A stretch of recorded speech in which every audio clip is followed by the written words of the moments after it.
বন্ধুরা, তো দেখো এখন আমি স্নান করব। আজকে আমরা একটা মন্দিরে পুজো দিতে যাব। আসলে অনেকদিন যাওয়া হয় না মন্দিরে, তো আজকে যেহেতু গরম জল মানে লাইট রয়েছে সকালবেলায়, অনেকদিন ধরে ভাবছি যাবো যাবো করে। তো আজকে সেই মন্দিরটায় যাব পুজো দিতে। তো এখন জল গরম হচ্ছে, তো জল গরম হলে আমি স্নান করব। স্নান করে তারপরে যাব মন্দিরটায় পুজো দিতে। তো মন্দিরটায় গিয়ে পুজো দিতে গেলে আপনাদের কাছে ভিডিও দেখাবো যে কোন মন্দিরে গেলাম। আর এর এর আগেও মন্দিরে গিয়েছি, ওটা অনেকবার। ওটা আসলে আমাদের সব থেকে এটা মানে মেন জায়গা মন্দির, ওইখানটা আমরা মানে সবসময় যাই ধরতে গেলে। গরমকালে একটু বেশি বেশি যাই, আর ঠান্ডার সময় আসলে ওই জায়গাতে ঠিকমতো কারেন্ট থাকে না, আর খুবই ঠান্ডা পড়ে। তো ঠান্ডার সময় তেমনভাবে যাওয়া হয় না। তো আজকে অবশ্যই যাব, আর গিয়ে আপনাদেরকে দেখাবো যে কোন মন্দির, আর এখন মন্দিরটা কেমন পরিবর্তন হয়েছে। তো অনেকদিনই যাওয়া হয় না, তো অনেকদিন পর যাবো, তো খুবই ভালো লাগছে অনেকদিন পর যাওয়ার জন্য।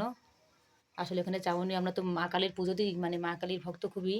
তো ওই মন্দিরটায় পুজো দিয়ে আমরা আজ পর্যন্ত যা যা চেয়েছি তাই তাই সব কিছুই পেয়েছি। তো এবার যাচ্ছি, মানে যেহেতু আমার হাজব্যান্ড অপারেশন করানো হবে, তো তার আগে একটা পুজো দিতে যাচ্ছি মার কাছে, যাতে সব কিছু ভালো ভালো মিটে যায়। তো তার জন্য মন্দিরে যাচ্ছি, আর এমনিও মন্দিরটা আমরা যাই। তো আপনারা সকলে কি কি চান না চান কমেন্টে জানাবে, আপনাদের জন্য পুজো দিয়ে দেবো সকলের জন্য, যাতে আপনারা সকলে ভালো থাকুন। আর আমাকে একটু বেশি বেশি করে সাপোর্ট করো আপনারা। আমার অনেক অনেক ভিডিও ছাড়া হয়, আপনারা অনেক ধরনের ভিডিওই চান। তো ভিডিওগুলো দেওয়ার চেষ্টা করি। তো ভিডিওগুলো দেওয়ার সময় আসলে ওই নিশানটা যে আসে, ওটা হলুদ কালারের নিশান আসে অনেক সময়। তো হলুদ কালার নিশান থাকলে আমার রিস্ক থাকে, খুবই রিস্কের একটা ব্যাপার। তো আপনারা একটু বেশি বেশি করে সাপোর্ট করলে তাহলে তো সেই রিস্কটা আমার থাকবে না। তো দেখো স্নান করতে যাওয়ার জন্য এই কানের তারটা খুলে ফেলেছি। আসলে কানটা এই কিনাটা পড়তে পড়তে কানটা খুবই চুলকান হচ্ছে, তার জন্য খুলে রেখেছি। তো ওটা পরে আবার পরবো। এখন দেখো কটা বাজে, ঘড়ি রয়েছে আমার সামনে, দেখো এই যে দেখেছো 11টা বাজতে গেল। আসলে গরম জলের জন্য সময় লাগছে, এক একজন করে স্নান করতে হচ্ছে এক এক বালতি জল দিয়ে। কারেন্টে বসিয়েছি গরম জল, তো তার জন্য সময় লাগছে। তো এখন আমি স্নান করতে চলে যাব, তারপর আরেক বালতি বসাবো, ব্যাস তারপরে মন্দিরে চলে যাব পুজো দিতে। তো সকাল থেকে কিছু খাইনি, শুধু এক কাপ চা খেয়েছি, না খেয়ে যাচ্ছি মন্দিরে পুজো টুজো দেওয়ার দিন, না খেয়ে যাওয়াই ভালো।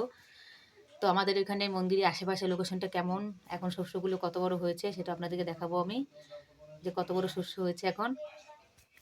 আর এখন আমাদের আরস্থানে আর এই এই মাসটাই গরম থাকবে, তারপরের মাস থেকে গরম আর থাকবে না, মানে এই মাসটা আসলে ঠান্ডা থাকবে। তো পরের মাস থেকে গরম পড়ে যাবে আমাদের এখানটায়, পরের মাস থেকে গরম পড়ে যাবে। যেহেতু এখন এটা ফেব্রুয়ারি ধরো চলছে, জানুয়ারি মার্চ তো চলে গেলে ফেব্রুয়ারি মাস আসবে। তো মার্চে আমাদের এখানে গরম পড়ে যায়, মার্চের সময় আমাদের এখানে শস্য কাটা শুরু হয়ে যায়, মার্চ এপ্রিলে।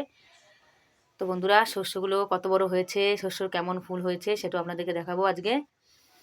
আর কোন মন্দিরে গেলাম সেটাও আপনাদেরকে দেখাবো। সকালবেলা ঘুমই হয়নি, ঘুমিয়েছিলাম তো ঘুমই হয়নি, তো দুই সাইডে খুব ব্যথা করছে ঘুম না হওয়ার জন্য।